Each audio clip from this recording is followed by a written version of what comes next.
Hello children, I hope you all are fine. So children, we learned about the two natural resources in our previous sessions, that is land and the other one was soil. So today we are going to begin with the third most important natural resource, that is water.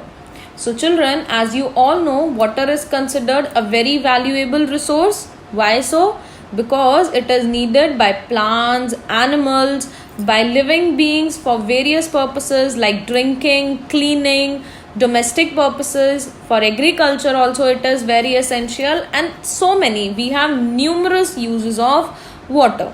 So children, you all have studied it earlier that 3/4 of the earth's surface is covered with water, and this is the reason why our earth is also known as a blue planet or a water planet.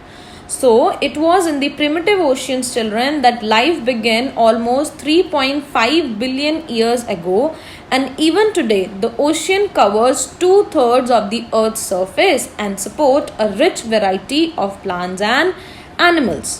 But the ocean water is very saline and is not fit for human consumption, and from the all available percentage of water that we have, that is 3/4 of the earth's surface is covered with water, then also only 2.7% water is fit for human consumption, that is in the form of fresh water. And out of that 2.7%, children, half of the water, more than half, that is 70%, occurs in the form of ice sheets and glaciers, out of which only very small part of fresh water is stored in the ice caps and glaciers. Therefore only 1% of the fresh water is easily available and fit for human consumption. So, can I say that fresh water is therefore the most precious substance on the earth? So, children, water can neither be added nor be subtracted from the earth.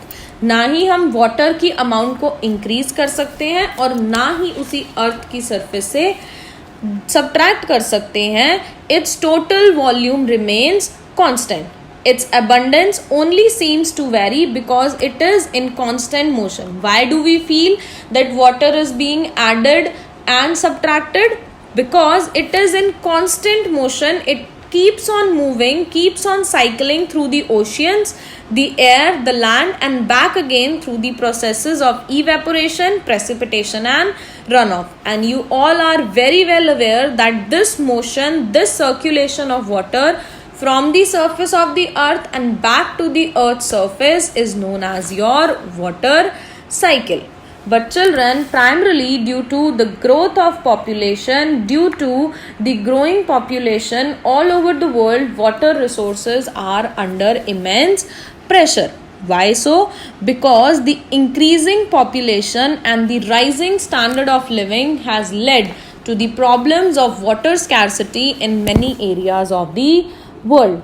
Many human activities like the discharge of sewage and industrial water, children, you all know, have been polluting the water bodies and causing harm to the marine life from past years. And the rainfall pattern all over the world does not remain the same. It keeps on changing. Different parts have different types of rainfall pattern, and this has also led to the severe scarcity of water. Let's talk about India. The rainfall pattern of India is highly uneven. You all are very well aware कि India के अंदर जो rainfall pattern है वो बहुत uneven है. In the some areas we have to face the situation of droughts, and while in the other areas we have to see heavy floods every monsoon. So the rainfall pattern in India is highly uneven. It rains only for a few months in summers. Due to this, many regions such as Rajasthan, Gujarat, Maharashtra, Telangana and Andhra Pradesh has to face a shortage of fresh water. And children, to deal with this problem, many multi-purpose projects have been built in India.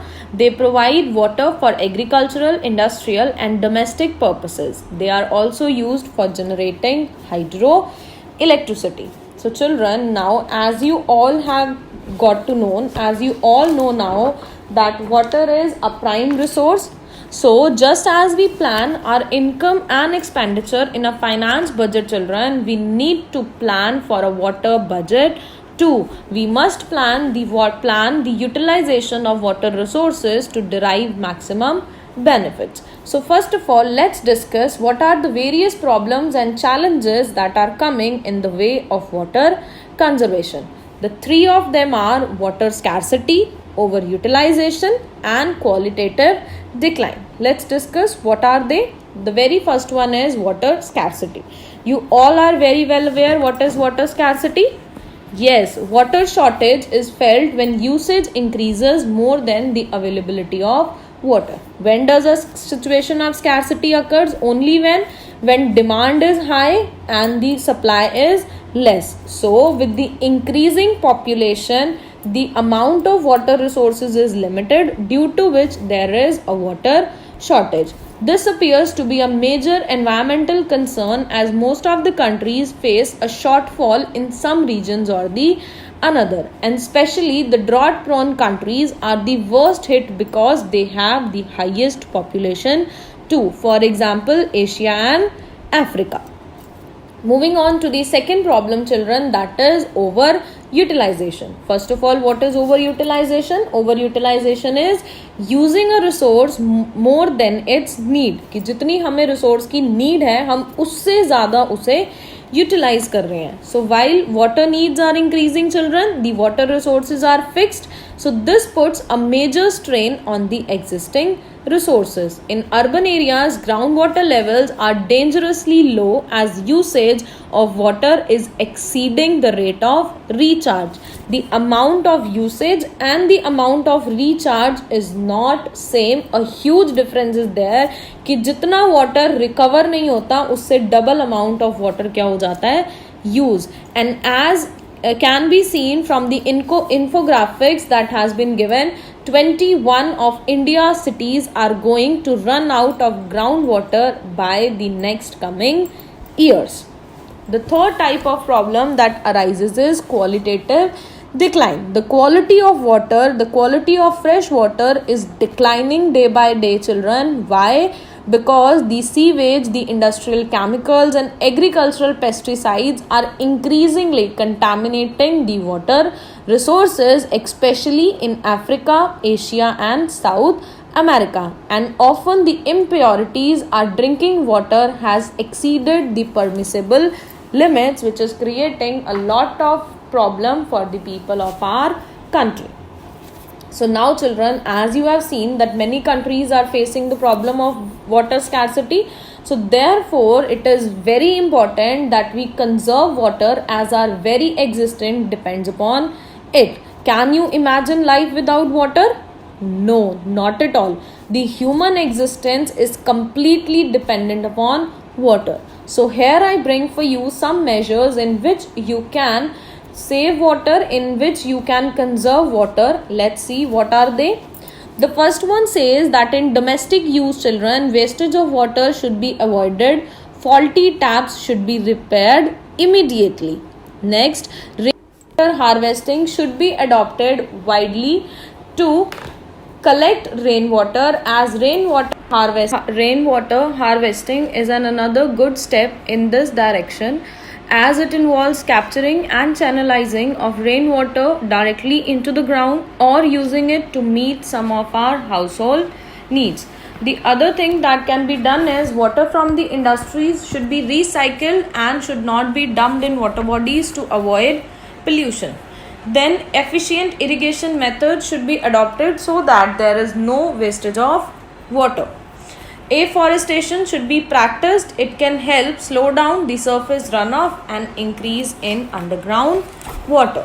Then, children, we as an individual, we should recycle water for washing cars, watering plants and domestic uses, as it can help to reduce the water shortage in our immediate environment. Then people must look at ocean water as an additional source, but desalinization is an extremely expensive venture. So more research needs to be done to make it affordable so that we can use ocean water after desalinization, after removing its salinity. And last but not the least, the irrigation facilities must be optimized to minimize the wastage, water wastage, and maximize productivity. Whereas groundwater aquifers must be allowed to recharge so that the water resources do not get exhausted. And children, not these, there are millions of other ways in which you can conserve water. So, as a responsible and a educated citizen, it is your duty to start protecting, start conserving your natural resources, and also educate the people in your surroundings to do so.